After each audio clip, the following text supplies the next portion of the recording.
আজ দুপুরে আমি, মাসি আর রিপন মেসো আমরা এই তিনজনে মিলে গেছিলাম আম বাগানে। আমাদের বাড়ির পাশেই ধাপা আছে, আর ধাপার সামনেই আম বাগানটা।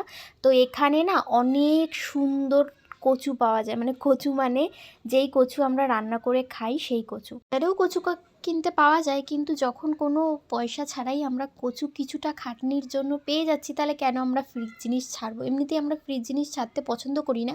আর আমার ঝুমা মাসি, উমা মাসি এরা এই বাগানে ঢুকে সব কিছু নিতে এত পছন্দ করে, কি আর বলবো। তাই আমরা চলে এসেছি। মাসি তো বিশরপাড়া থেকে এসেছে কচু নিতে। এর আগের দিন যেদিন আমি মাটি নিতে এসেছিলাম গাছ লাগাবো বলে, তখন মেসো আমাকে বললো যে ওইখানের যে কচু গাছগুলো আছে ওখান থেকে একটা কচু তুলে দিই, বাড়িতে নিয়ে যা, কচুগুলো খুব ভালো। যে কয়জন খেয়েছে, যাদের যাদের তুলে দিয়েছি সবাই বলেছে খুব ভালো। মেসো তুলে দেওয়ার পরে আমি যখন বাড়ি নিয়ে গেলাম, আমরা খেলাম, খেয়ে দেখলাম যে হ্যাঁ সত্যি খুবই ভালো।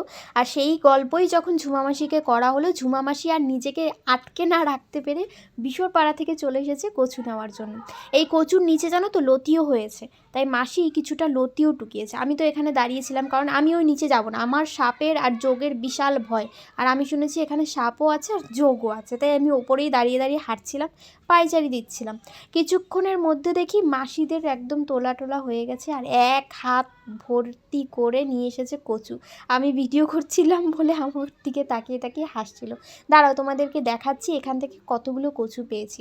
এইখান থেকে মোটামুটি এই 4টে কচু পেয়েছি, কিন্তু এতেও আমাদের মাসির মন ভরেনি, মাসিরও মন ভরেনি আর আমার মেসোরও মন ভরেনি।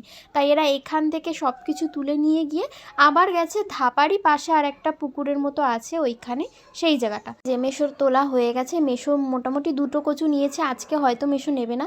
এটা হচ্ছে আমাদের হোমের পাশের যেই ব্যারিকেড দেওয়া, সেটাই তোমাদের সাথে শেয়ার করলাম। তারপরে আমরা চলে আসলাম, এখন প্রায় হয়তো 3:30 বা 4:45 বাজে। দেখো এই কটা লতি তুলেছি আর এই কটা কচু শাক তুলেছি, কিন্তু এখনও কিন্তু থেমে থাকেনি। এরপরে এদের মনের সাপ কোপের সব ভয় ত্যাগ করে জয় বাবা জয় মা করতে করতে ওরা চলে গেছে আরও এক জঙ্গলের দিকে, যেখান থেকে আরও অনেক কচুর শাক তুলবে আর লতি তুলবে। আমিও গেছিলাম কিন্তু জঙ্গল পার করে, কিন্তু আমি এই কচুর শাক বা লতি তুলতে যাইনি, আমি গেছিলাম কচুরিপানার ফুল তুলতে।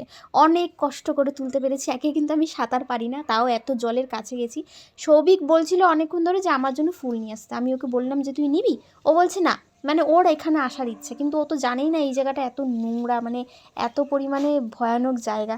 আমি যে কীভাবে আসছিলাম সেটা আমিই জানি। তারপরে ফুল টুল নিয়ে আমি আবার চলে এসেছি, এখানে বসেছিলাম।